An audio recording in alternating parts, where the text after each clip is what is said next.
दोस्तों, आज हम सुनेंगे कर्म फल की ये प्रेरणादायक कहानी। क्या हुआ, इतने उदास क्यों हो? तुम्हें तो खुश होना चाहिए, आखिर तुमने जिला टॉप किया है। तुम्हारे पापा होते तो आज कितने खुश होते कि उनका बेटा कितना समझदार हो गया है। माँ के लाख पूछने के बाद भी अर्नव ने अपनी चुप्पी नहीं तोड़ी। वो बुत बना आसमान को एकटक बस निहारे जा रहा था। आज सुबह से ही दोस्तों के साथ परीक्षा परिणामों का इंतज़ार हो रहा था। शाम को एक गांव का ही शख्स पेपर लेकर आया जिसमें परीक्षाओं का परिणाम निकल चुका था, परंतु अर्नव को पेपर में अपना रोल नंबर तलाशने की ज़रूरत ही नहीं पड़ी क्योंकि उसका नाम तो पेपर के फ्रंट पेज पर छपा था। उसने जिला टॉप किया था, मगर रिजल्ट को देखकर पहले तो उसे बहुत खुशी हुई। उसके दोस्तों ने उसे कंधों पर उठाकर पूरे गांव में घुमाया। गांव के बड़े बुजुर्गों ने उसे खूब ढेर सारा आशीर्वाद दिया, मगर वहां से लौट जाने के बाद न जाने क्यों वो घर के सामने स्थित पुराने कुएं पर चुपचाप बैठ गया। इतनी बड़ी सफलता हासिल करने के बाद भी वो मुरझाया सा क्यों है? वो घर में बैठी अपनी माँ से भी मिलने नहीं गया। काफ़ी इंतज़ार के बाद माँ खुद अर्नव से मिलने चली आई। उसने तो सोचा था कि अर्नव आज बहुत खुश होगा, मगर न जाने क्यों अर्नव खामोश था। वो कुछ नहीं बोल रहा था, बिल्कुल गुमसुम उदास सा। क्या करे, उसे और ज़्यादा अंक प्राप्त करने की उम्मीद थी।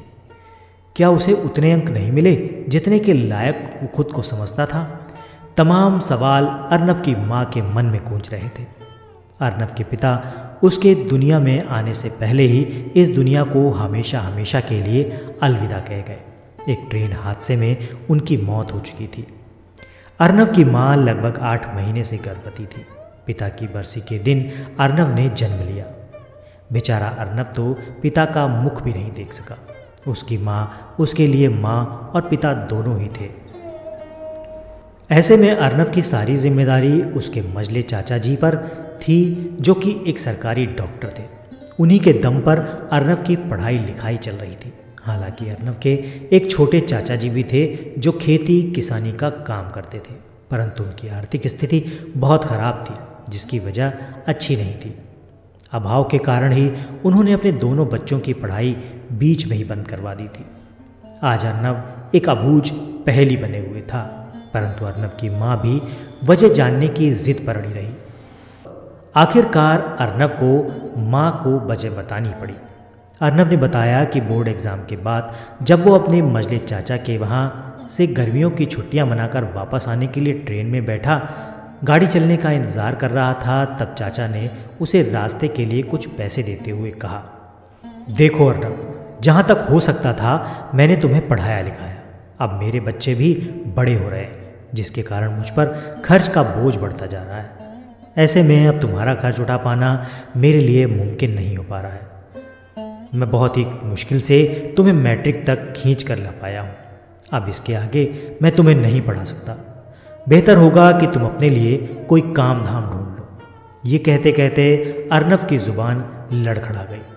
वो इधर उधर थोड़ी देर तक देखता रहा। फिर उसने कहा, माँ, इस अच्छे रिजल्ट से अब क्या फ़ायदा? मेरी मेहनत का अब कोई मोल नहीं रहा। तब माँ ने उसे समझाया, इतनी बातों से खुद को मायूस मत करो, तुम आगे की तैयारी शुरू करो।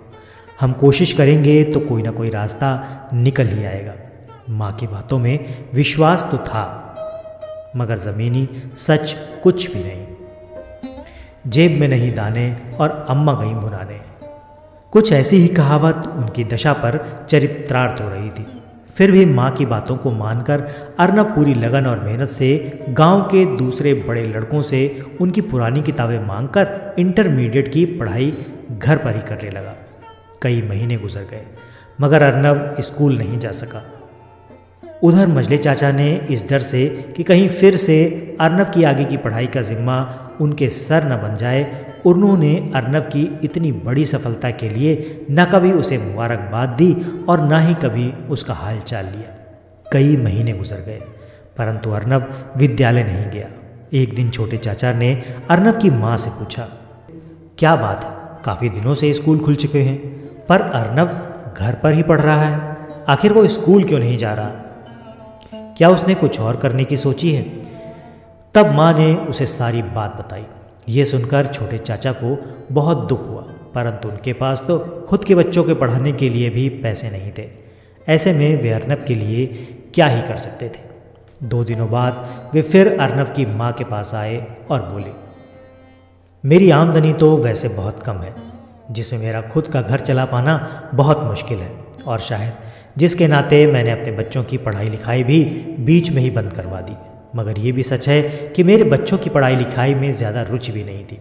मगर अर्नब ने जो कर दिखाया है, उसके बाद अगर उसकी पढ़ाई बीच में ही बंद करनी पड़ी तो ये शर्म से डूब मरने की बात होगी। अर्नब भी मेरे अपने बच्चों जैसा ही है और उसने हमारे पूरे परिवार का नाम रोशन किया है। हम सबका फ़र्ज़ बनता है कि उसकी पढ़ाई के बीच में कोई बाधा ना आ पाए। अभी मेरे पास ये थोड़े पैसे हैं जिससे तुम उसका दाखिला कॉलेज में कराओ।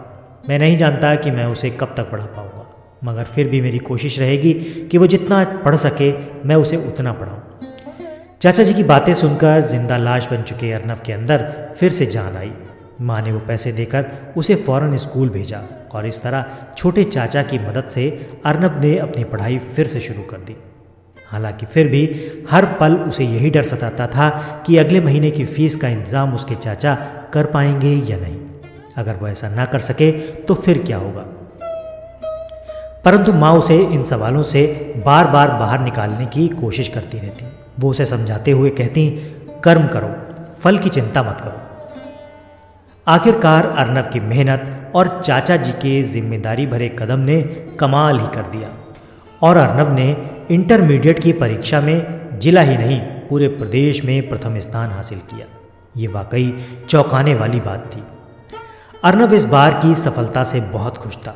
उसे मालूम था कि आगे के रास्ते बहुत सरल नहीं होंगे, मगर इस जीत से उसे माँ की कही उस बात पर पूरा यकीन हो चला था कि जहाँ चाह है वहाँ राह है। वो अब जान चुका था कि अगर वो सच्चे मन से कोशिश करेगा तो उसकी हर परेशानी का कोई ना कोई हल ज़रूर निकल आएगा। अर्नब को प्रदेश की कई संस्थाओं की तरफ से इस सफलता के लिए सम्मानित किया गया। इसमें उसे ढेर सारा धन भी प्राप्त हुआ। इन पैसों से उसकी आगे की राह थोड़ी आसान हो गई और उसने ग्रेजुएशन में दाखिला लिया। टॉपर होने के नाते बहुत जल्द ही इस अनजाने कॉलेज में भी अर्नब ने अपनी जगह बना ली। सभी उसे बहुत पसंद करते। कुछ ही दिनों में अर्नब ने न सिर्फ ग्रेजुएशन में प्रथम वर्ष की परीक्षा उत्तीर्ण की, बल्कि अगले साल के लिए हो रही स्कॉलरशिप परीक्षा में भी सफलता हासिल की। स्कॉलरशिप के पैसे से उसने पहले ग्रेजुएशन और उसके बाद पोस्ट ग्रेजुएशन की शिक्षा हासिल कर ली और फिर आखिरकार उसने वो चमत्कार कर दिखाया जिसका सपना उसने शायद बचपन से देखा था। उसने स्कॉलरशिप प्रोग्राम के तहत कैलिफोर्निया विश्वविद्यालय से पीएचडी प्रोग्राम में अपना रजिस्ट्रेशन करवाने में सफलता हासिल की। ये उसके लिए वाकई सबसे बड़ा दिन था। पीएचडी पूरा करने के बाद अर्नब एक वैज्ञानिक बन चुका था। उसकी मांग अब न सिर्फ इंडिया में थी, बल्कि विश्व के कई देशों से उसे ऑफर लेटर प्राप्त हो रहे थे। परंतु अपनी मिट्टी को न भूलते हुए उसने इंडिया लौटने का फैसला किया। पूरी ईमानदारी के साथ प्रयास करने पर सफलता के मार्ग अपने आप बनते चले जाते हैं और मंजिल हमें मिल जाती है। इसलिए फल की चिंता किए बगैर पूरे मन से कर्म करने की ज़रूरत है, क्योंकि अच्छे कर्मों का फल आखिरकार अच्छा ही होता है।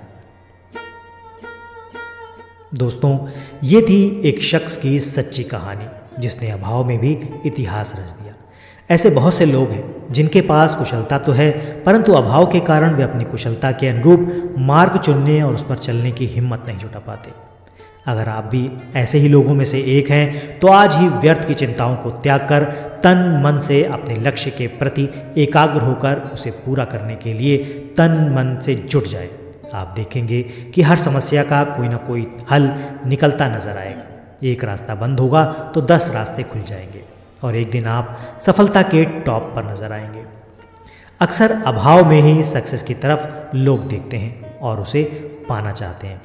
अगर सब कुछ हमारे पास पहले से ही मौजूद होगा तो हमें सफलता की क्या आवश्यकता। इसीलिए सभी चिंताओं को त्याग कर सिर्फ अपने कर्म पर ध्यान दें। फल की चिंता फिलहाल के लिए पूरी तरह से त्याग दें, क्योंकि यही एक रास्ता है जिससे हम अपनी सफलता को प्राप्त कर सकते हैं।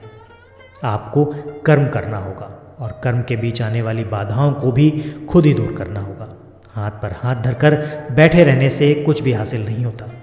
आप अपने लक्ष्य के लिए आवश्यक कर्मों को जितने दिन टालते जाएंगे, आपका लक्ष्य उतना ही कठिन होता चला जाएगा।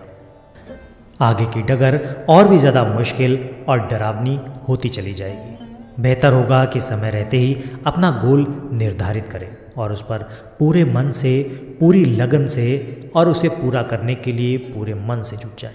आपको सफलता ज़रूर मिलेगी। तो दोस्तों, ये तो थी आज की कहानी। कहानी आपको पसंद आई है तो वीडियो को लाइक करके चैनल को सब्सक्राइब ज़रूर कर दें। मिलते हैं अगले वीडियो में ऐसी ही किसी रोचक कहानी या फिर लोक कथा के साथ। तब तक के लिए आपका धन्यवाद।